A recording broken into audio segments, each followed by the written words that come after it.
പ്രശസ്ത പിന്നണി ഗായിക ആശാ ഭോസ്ലെ ഓർമ്മയായിരിക്കുന്നു. ഗായിക ലതാ മങ്കേഷ്കറുടെ സഹോദരിയാണ്.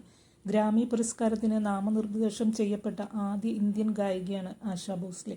മലയാളത്തിലും ആശ പാടിയിട്ടുണ്ട്. സുജാത സിനിമയിലെ സ്വയംവര ശുഭദിന മംഗളങ്ങൾ എന്ന ഗാനം 1943 മറാഠി സിനിമയിലൂടെയായിരുന്നു ആശയുടെ പിന്നണി ഗാനരംഗത്തേക്കുള്ള അരങ്ങേറ്റം.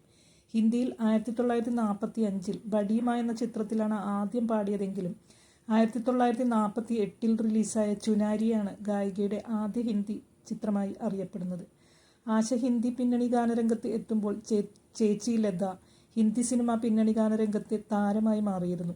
ഷംഷാദ് ബീഗവും ഗീത റോയിയും ലതാ മങ്കേഷ്കറും അരങ്ങുവാണിരുന്ന കാലത്ത് പിന്നണി ഗാനരംഗത്ത് ശ്രദ്ധ പിടിച്ചു പറ്റുക ഏറെക്കുറെ അസാധ്യമായിരുന്നു. ഇതിനിടെ 1949 തൻ്റെ 16-ാം വയസ്സിൽ കുടുംബത്തിൻ്റെ എതിർപ്പുകളെ അവഗണിച്ച് ഭോസ്ലെയെ വിവാഹം കഴിച്ചു. എന്നാൽ ആ വിവാഹം ഒരു പരാജയമായിരുന്നു. ഒ.പി. നയ്യാറിൻ്റെ സംഗീത സംവിധാനത്തിൽ ആശയുടേതായി നിരവധി ഹിറ്റുകൾ പിറന്നു. ഹൗറ ബ്രിഡ്ജ്, തുംസാ നഹീ ദേഖ, ഏക് മുസാഫിർ ഏക് ഹസീന, മേരെ സനം തുടങ്ങിയവ. പിന്നീട് ആശാ ഭോസ്ലെ ആർ.ഡി. ബർമൻ്റെ പ്രിയപ്പെട്ട ഗായികയായി മാറി. ആർ.ഡി. ബർമൻ്റെ കീഴിലാണ് ആശ ഒരു സമ്പൂർണ്ണ ഗായികയായി മാറുന്നത്. അവർ വിവാഹിതരാകുകയും ചെയ്തു. പോപ്പ്, ക്യാബറെ, റോക്ക്, ഡിസ്കോ, ഗസൽ, ക്ലാസിക്കൽ അങ്ങനെ എല്ലാത്തരം ഗാനങ്ങളും പാടാൻ കഴിവുള്ള ഒരു ഗായികയാണ് താനെന്ന് ആശ ബർമൻ ഗാനങ്ങളിലൂടെ തെളിയിച്ചു. 1990കളിൽ സിനിമാ രംഗത്തു നിന്ന് പതിയെ പിൻവാങ്ങിയ ആശയെ എ.ആർ. റഹ്മാനാണ് തിരിച്ചു കൊണ്ടുവന്നത്. 1995 പുറത്തിറങ്ങിയ രംഗീല എന്ന ചിത്രത്തിൽ ഊർമിള മണ്ഡോദ്കർക്ക് വേണ്ടി പാടിയ പാട്ടുകളെല്ലാം സൂപ്പർ ഹിറ്റുകളായി. തുടർന്ന് ലഗാൻ, ഇരുവർ തുടങ്ങിയ നിരവധി റഹ്മാൻ ചിത്രങ്ങളിൽ ആശ പാടി. ബോളിവുഡിലെ പ്രശസ്തരായ സംഗീത സംവിധായകരുടെ എല്ലാം കീഴിൽ ആശ ഗാനങ്ങൾ ആലപിച്ചിട്ടുണ്ട്. 2 ദേശീയ പുരസ്കാരങ്ങളും 18 മഹാരാഷ്ട്ര സംസ്ഥാന പുരസ്കാരങ്ങളും അവർക്ക് ലഭിച്ച പുരസ്കാരങ്ങളിൽ ചിലത് മാത്രം. 2000 ദാദാസാഹിബ് ഫാൽക്കെ പുരസ്കാരവും 2008 പത്മഭൂഷണും ലഭിച്ചു. കരിയറിൽ ഏറ്റവും ഉന്നതിയിലായപ്പോഴും സ്വകാര്യ ജീവിതത്തിൽ ഏറ്റവും ദുഃഖം അനുഭവിച്ചിട്ടുണ്ട് ആശ.